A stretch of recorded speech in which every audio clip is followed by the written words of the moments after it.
अपने अपने सोच की बातें हैं। मांझी जी का सिंपल बात है। आप देखिए ना बेचारे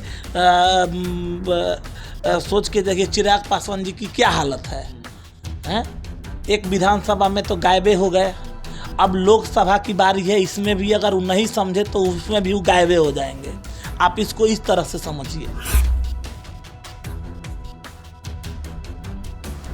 समझिए कि अगर पार्टी टूटने में, जैसे इनकी पार्टी टूट गई, चाचा भतीजा दोनों आदमी अलग हो गए हैं, तो अब अगर आप इतने ही प्रभावशाली हैं, व्यक्ति तो आपका प्रभावशाली है, तो आपकी बातों को क्यों नहीं मान रही है भाजपा? अगर आपके बात को भाजपा नहीं मान रही है, इसका मतलब है कुछ ना कुछ तो है ना, प्रॉब्लम है। आपको ही सोचना पड़ेगा, नहीं तो आप कितना दिन संघर्ष कीजिएगा। अरे संघर्ष की भी एक सीमा होती है। इसलिए इस बात को देखते हुए, क्योंकि वो नौजवान हैं, वो डिजर्विंग हैं, उनका एम कहीं ना कहीं एक बिहार को विकसित करने का, उनकी बातों से तो यही लगता है कि बिहार विकसित हो, बिहार के लोग विकसित हों, इस तरह की सोच रखते हैं। नमस्कार, आप देख रहे हैं द बिहार टॉप और मैं हूं आपके साथ शुभम कुमार झा। हिंदुस्तानी आवाम मोर्चा यानी कि हम के संस्थापक और बिहार के पूर्व मुख्यमंत्री जीतन राम मांझी दिल्ली दौरे पे गए हुए थे और वह अमित शाह से उन्होंने मुलाकात किया। अमित शाह से मिलने के बाद बिहार की राजनीति गर्म हो गई, तेज हो गई और जीतन राम मांझी की चर्चाएं होने लगी। मेरे साथ हम पार्टी के शिक्षा प्रकोष्ठ के राष्ट्रीय अध्यक्ष रंजन सिंह जी मौजूद हैं। सर, मांझी जी अमित शाह से मिलते हैं और बिहार की राजनीति गर्म हो जाता है, क्या लगता है, नई कवायद है क्या? देखिए, एक चीज़ है कि इस बात को तो हम लोग बहुत बार इस चीज़ को क्लियर, हमारी पार्टी भी आके क्लियर की है कि हमारा जो काम होता है, हमारा जो मिलाव होता है, हम किसी शीर्ष नेताओं से मिलते हैं तो हमारा काम केवल और केवल हमारे हमारी जो जनता है, जो गरीब हैं, जो दलित हैं, जो शोषित हैं, उनकी आवाज़ को उठाने के लिए हम मिलते आए हैं। या कोई ऐसा विशेष कार्य होगा जिसकी आवश्यकता हमारे समाज को है, उसके लिए हम लोग मिलते हैं।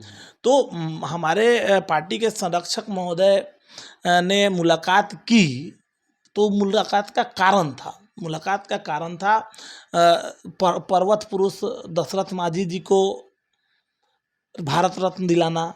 उसके साथ साथ ये आप समझिए कि इतनी राजनीतिक दौर में इतना लंबा समय हो गया, लेकिन अभी तक कोई भी पार्टी का नाम गिना दीजिए जो इतना आके लोग पूरा अपना झंडा फहराने का काम करता है, लोग कुछ से कुछ करता बोलता रहता है।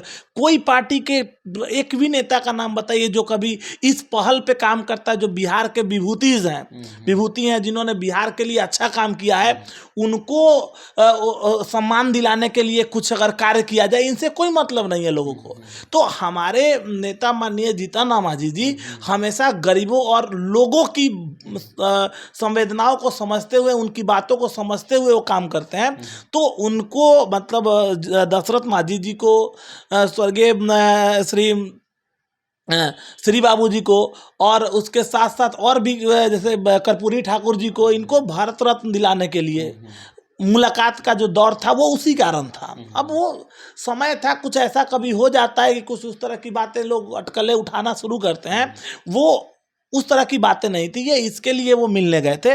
और एक और भी बड़ा ही इम्पोर्टेंट मुद्दा था, वो था गया में एक बाराचट्टी जो विधानसभा है, वहाँ पे लॉन्ग रेंज फायर की आप बात करेंगे, वहाँ पे जवानों का लॉन्ग रेंज फायर है, जहाँ पे बिना जानकारी दिए हुए लोगों को वहाँ फायरिंग कर दी जाती है, जिससे क्या होता है कि वहाँ के लोग, गरीब तबके के जो लोग हैं, वो मारे जाते हैं और उनको ना तो उचित मुआवजा दिया जाता है, ना उनकी जानकारी दी जाती है।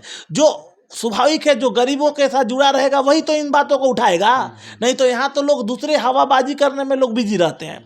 तो जीतन राम मांझी जी हमेशा गरीबों के लिए समर्पित रहे हैं, उनके लिए वो सोचने का काम करते हैं, उनका दिल गरीबों के लिए धड़कता है, और इस बात के इस कारण से उन्होंने ये मुलाकात की थी। तो इसको अब राजनीतिक रूप से लोगों का मन है, लोगों की सोच है, कुछ ना कुछ तो होगा।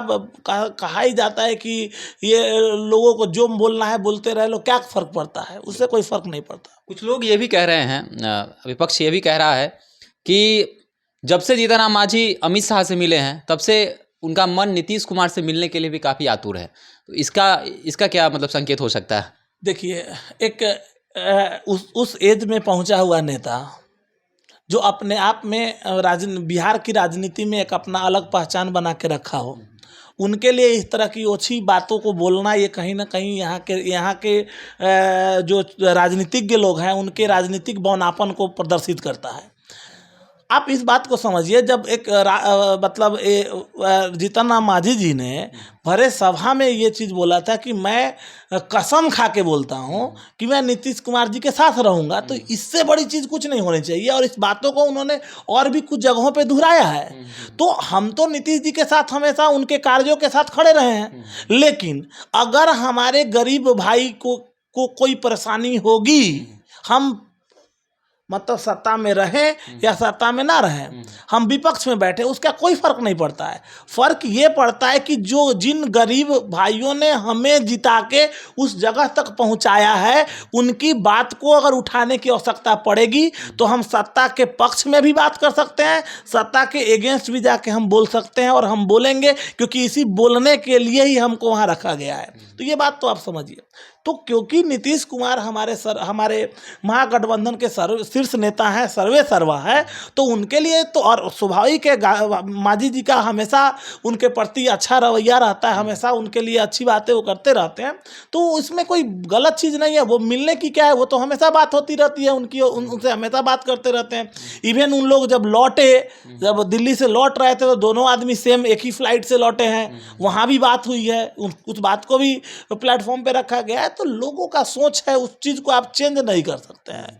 लोग हैं तो बोलेंगे ही, उनको कोई जानकारी हो या ना हो, अफवाहें फैलाने में वो लोग माहिर हैं, तो उससे हमें फ़र्क नहीं पड़ता है। हमारा फ़र्क हमारे गरीब जनता से पड़ता है, जो दलित भाई हैं हमारे, जो हमको सोच के, हमको हमारे बारे में अच्छा जान के हमको वोट देते हैं। हमको उनसे सोचना है और उनके लिए हम आगे भी काम करते रहेंगे जैसे अभी करते आए हैं। आगामी लोकसभा का चुनाव आने वाला है, क्या लगता है कि महागठबंधन से कितने सीटें मिलेंगी?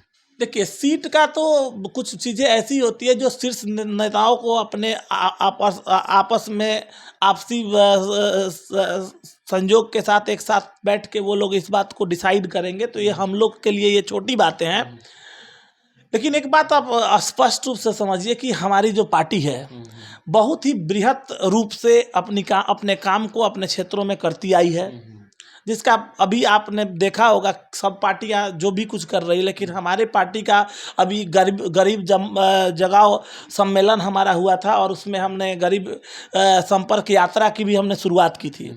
पहला फेज हमारा मगध प्रमंडलीय क्षेत्र में था, और वहाँ पे जो जनसैलाब दिखा वो अपने आप में उन राजनीतिक जो विश्लेषक हैं और राजनीतिज्ञ लोग हैं उनको ये बताने के लिए काफ़ी था कि वो जनसैलाब जो है वो आज भी माननीय जीतन राम मांझी जी और डॉक्टर संतोष कुमार सुमन के लिए वो हमेशा खड़े हैं, और उनको कहीं ना कहीं एक ऊंचाई तक पहुंचाने में जो काम हमारे जनता जनार्दन कर रहे हैं, उनके लिए हमारी पार्टी हमेशा कटिबद्ध रहेगी।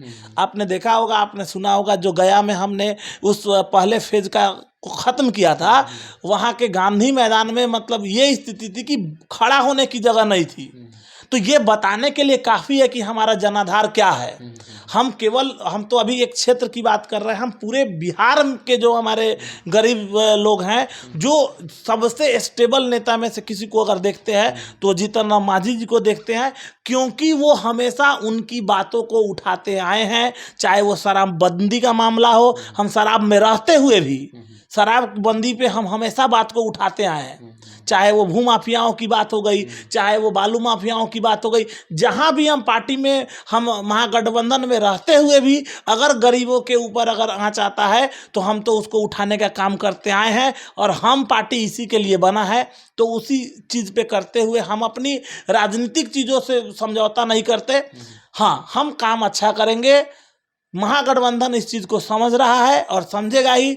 जो हमारा रिक्वायरमेंट है हमारे पार्टी का, हम आशा करते हैं कि उतना हमको मिलना ही चाहिए, कम से कम 4 से 5 सीट तो हमें मिलनी ही चाहिए। और वो हमें लगता है कि शायद उससे ज़्यादा हो, लेकिन हमें लगता है, जो मेरा पर्सनल आकलन है, 4 से 5 सीट तो महागठबंधन से हमें मिलने वाला है। अच्छा, एक चीज़ देखने को मिल रही है कि मांझी जी ने इफ्तार पार्टी का आयोजन किया था, तेजस्वी प्रसाद यादव नहीं पहुंचे थे, और तेजस्वी के लिए उनका बयान अभी कम आ रहा है। नीतीश के लिए भले ही आए, लेकिन तेजस्वी के लिए बयान कम आ रहा है। उधर से तेजस्वी भी मांझी के इफ्तार पार्टी में नहीं पहुंचे, तो तेजस्वी से तो खटपट नहीं चल रही है। नहीं, देखिए, एक्चुअली जो इफ्तार पार्टी थी तो उसमें मुख्यमंत्री जी आए ही थे, और साथ में तेजस्वी जी को भी आना था, लेकिन उनका फ्लाइट लगभग 1.5 घंटे, वो दिल्ली में थे, जो आप जानते हैं सर्वविदित, तब उस दिन वो दिल्ली में थे। तो दिल्ली से आते वक्त लगभग 1.5 घंटे, 1 घंटा 45 मिनट के आसपास उनका फ्लाइट डिले हो गया। तो जो काम था, जो बात थी, वो अब 10-15 के आसपास या अब 10-20 में वो पटना पहुँचते। तो उस समय, क्योंकि इफ्तार का समय एक समय सीमा होती है, 6:15 से इफ्तार 6:14, उस दिन का शाम 6:14 मिनट पे इफ्तार था। तो क्योंकि 6:14 में था, मुख्यमंत्री जी आ गए थे और 10-10:15 के आसपास था, तो वो बातें उतनी उनके लिए जस्टिफाइड नहीं हो पा रही थी। तो इस कारण से उन्होंने फ़ोन करके भी बोला कि मेरी आस्था तो है ही, मैं तो आपके साथ हूँ ही, लेकिन कुछ कारणवश ये लेट होने के कारण से मैं थोड़ा पटना लेट पहुँच पाऊँगा, इस कारण से वो नहीं आ पाए। ऐसी कोई राजनीतिक चीज़ों में, देखिए, कुछ चीज़ें ऐसी होती हैं ना, जिसको राजनीतिक रूप से जोड़ना कहीं ना कहीं वो दुर्भाग्यपूर्ण है। आप मतलब बात कर रहे हैं आप इफ्तार पार्टी की, वहाँ लोग गले मिलते हैं एक दूसरे से, एक दूसरे के दुख दर्द को बांटने का काम करते हैं, भाईचारा की बात करते हैं, और उन जगहों पे मतलब राजनीतिक रोटी सेकना, लोगों को ये बोलना, ये कहीं ना कहीं ये निंदनीय है।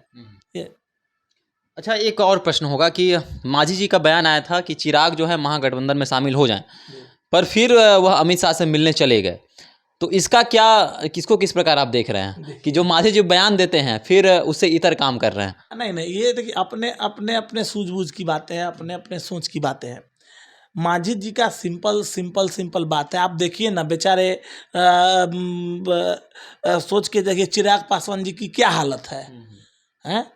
एक विधानसभा में तो गायबे हो गए, अब लोकसभा की बारी है, इसमें भी अगर वो नहीं समझे तो उसमें भी वो गायबे हो जाएंगे।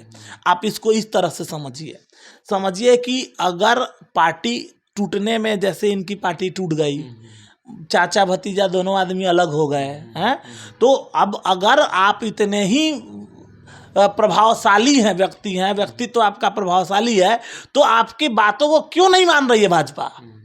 अगर आपके बात को भाजपा नहीं मान रही है, इसका मतलब है कुछ ना कुछ तो है ना, प्रॉब्लम है, आपको ही सोचना पड़ेगा। नहीं तो आप कितना दिन संघर्ष कीजिएगा? अरे संघर्ष की भी एक सीमा होती है। इसलिए इस बात को देखते हुए, क्योंकि वो नौजवान है, वो डिजर्विंग है, उनका एम कहीं ना कहीं एक बिहार को विकसित करने का, उनकी बातों से तो यही लगता है कि बिहार विकसित हो, बिहार के लोग विकसित हों, इस तरह की सोच रखते हैं। और ऐसे सोच रखने वाले हर एक व्यक्ति के साथ माननीय जीतन राम मांझी की संवेदना रहती है। तो इन बातों को लेते हुए, क्योंकि उनका करियर ख़त्म नहीं हो, उसमें वो पीस के ना रह जाएं उन लोगों के आपसी झगड़े में, इस बात के लिए इन्होंने, मांझी जी ने ये बोला कि नहीं, आप आइए, आप यहाँ पे आइए, आपको उचित सम्मान दिया जाएगा। अगर किसी को, कोई आपके बीच के लोग हैं, उनको सम्मान नहीं मिल रहा हो, तो आप उसको सम्मान देने का काम करवाएंगे, तो ये अच्छी चीज़ है, इसमें तो कोई बुरी बात नहीं होनी चाहिए। तो यही चीज़। बिल्कुल, आपने सुना कि किस तरह जीतन राम मांझी का अमित शाह से मिलना ये कोई बड़ी बात नहीं थी, वह ऐसे ही मिलने जुलने जाया करते हैं। साथ ही साथ जीतन राम मांझी कहीं नहीं जा रहे हैं, जैसा रंजन सर का कहना था कि अब वह महागठबंधन में ही रहेंगे और महागठबंधन से ही लड़ेंगे, और उनको मन मुताबिक सीट भी मिलने के आसार हैं। तो आप इस विषय में क्या सोचते हैं, आप हमारे कमेंट बॉक्स में जरूर बताएं। देखते रहें द बिहार टॉप। धन्यवाद।